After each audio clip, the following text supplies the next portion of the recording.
우리가 교통사고를 나게 되면요, 상대방 100% 과실인 사고도 있지만 그렇지 않은 경우도 있습니다. 실제로 상대방 100% 과실인 사고는요, 후미 추돌, 중앙선 침범, 신호위반, 끼어들기 금지구역에서 끼어들기, 이런 사고들을 제외하고는요 거의 없다고 보시면 되는데요. 요즘은 그나마 블랙박스가 있어서 여러 가지로 판단은 합니다만, 그래서 웬만한 사고는 약간이라도 과실이 있다라고 보시면 됩니다. 그래서 많은 분들이 궁금해합니다. 내가 피해자긴 한데 내한테도 과실이 1, 20%, 30% 있다. 그 과실이 있는 경우에는 합의금이 어떻게 산정이 되냐. 그래서 오늘은 과실이 있는 경우 합의금이 어떻게 산출이 되고, 그리고 과실이 있다고 하더라도 합의금을 최대한 많이 받을 수 있는 방법이 있을 거 아닙니까? 그 방법에 대해서도 알려드리려고 합니다.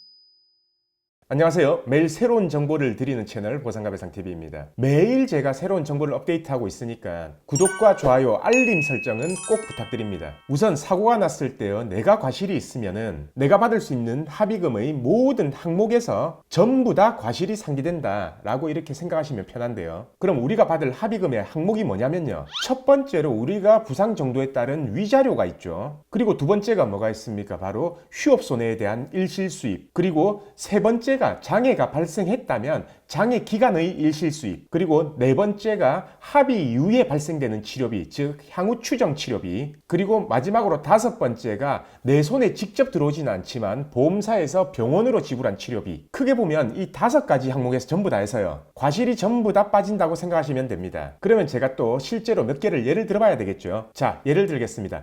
일단 우선 교통사고로 발목이 골절됐고요, 수술을 했고 세 달을 입원했고요, 내 과실이 30%, 그리고 나이는 40세, 월 소득은 400, 그리고 장애는 15%의 영구장애. 이걸 가지고 계산을 해보면요, 입원 기간 동안의 일실수입이 400만원 곱하기 세 달이기 때문에 1200만원, 장애 기간의 일실수입이 정년이 65세까지이기 때문에 25년이 남았죠. 그래서 25년은 300개월이고요. 300개월의 호프만 개수는요, 195 정도가 되거든요. 그리고 노동능력 상실률은 아까 장애율 15%였기 때문에 300 곱하기 15% 곱하기 195가 되는 거죠. 그렇게 계산하면 8,775만원 정도가 나옵니다. 그리고 합의 시점에서요, 발목의 피는 제거가 안 된 상태일 거기 때문에 핀 제거비 한 300만원 정도 더 하고요, 수술 자국에 대한 성형비 센치당 한 15만원 정도 계산해서 10cm면 한 150만원 정도, 이걸 전부 다 하면은 1억 425만원 정도가 나옵니다. 그럼 여기서 과실 30%를 제하면은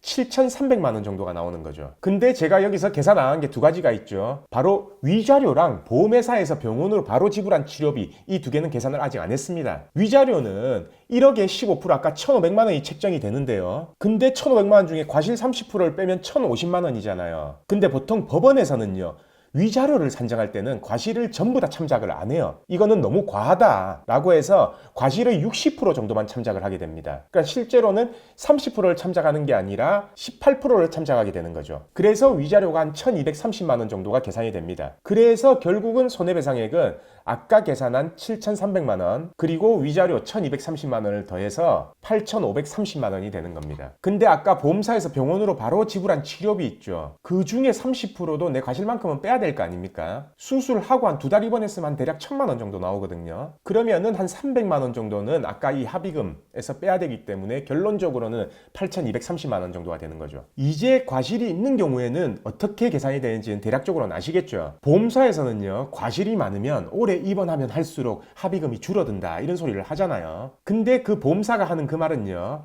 보험사가 하는 대표적인 거짓말이다. 그걸 제가 24회 영상에서 설명을 드렸습니다. 지금 위에 클릭하시면은 다시 볼 수 있으시고요. 안 보신 분들은 꼭 추천드립니다. 자, 이때까지는 제가 골절된 경우를 제가 설명을 드렸고요. 그리고 제가 2주 염좌 진단에 대해서 잠시 설명을 드리면요, 사실 염좌 같은 경우에는요, 한 20% 정도 과실이 있어도 보험사에서는 기본적으로 과실 없는 사람하고 평균형의 수준으로 합의를 한다고 했죠. 왜냐하면 이 치료를 오래 하지 않기 때문에. 실제로 향후 치료비를 그 정도 과실 부분으로 충당을 한다면은 보통 최저임금 기준으로요, 150에서 200 정도는 지급하는 편입니다. 하지만 이때도 케이스 바이 케이스인데, 만약에 가해자 당사자가요, 보험회사에 강력하게 어필을 해요. 과실 30% 있는데 왜 그만큼 나가냐? 그러면은 보험사도 이 가해자의 의사를 반영 안 할 수가 없기 때문에 정확하게 과실을 계산해서 지급하는 경우도 많습니다. 그래서 그 부분은 참고하시면 될 것 같고요. 이제는 과실이 있는 경우에 어떻게 합의하면 합의금을 가장 올릴 수 있냐, 요걸 말씀을 드릴 건데요. 만약에 차 대 차로 사고 난 경우에는요, 내가 가입한 보험에 자기 신체 사고가 가입돼 있다. 이 특약을 활용하면은 아까 치료비 상계 부분은 상계 안 될 수가 있습니다. 그리고 만약에 내가 가입한 보험이 자동차 상해 특약이다. 그러면은 치료비뿐만 아니라 휴업손해, 일실수입, 장애에 대한 일실수입, 항우치료비까지 자동차 상해 특약으로 전부 커버를 하면 됩니다. 단 자동차 상해 특약은요, 약관 지급 기준으로만 계산되기 때문에 아까 제가 뽑은 거는 법원 산출 기준이죠. 그래서 이 부분이 경합되는 경우에는 제가 지금 영상으로 설명드리기는 되게 복잡합니다. 왜냐면 이 손해액 뽑고 이 손해액 뽑고 나머지 차액 부분을 자동차 상해 특약으로 해야 되기 때문에 이런 경우가 있다라고 하면 저희 보상가 배상 네이버 카페에 질문을 주시면은 제가 산출을 해드리겠습니다. 그리고 만약에 차 대 차 사고가 아니다, 보행자나 이륜차나 아니면은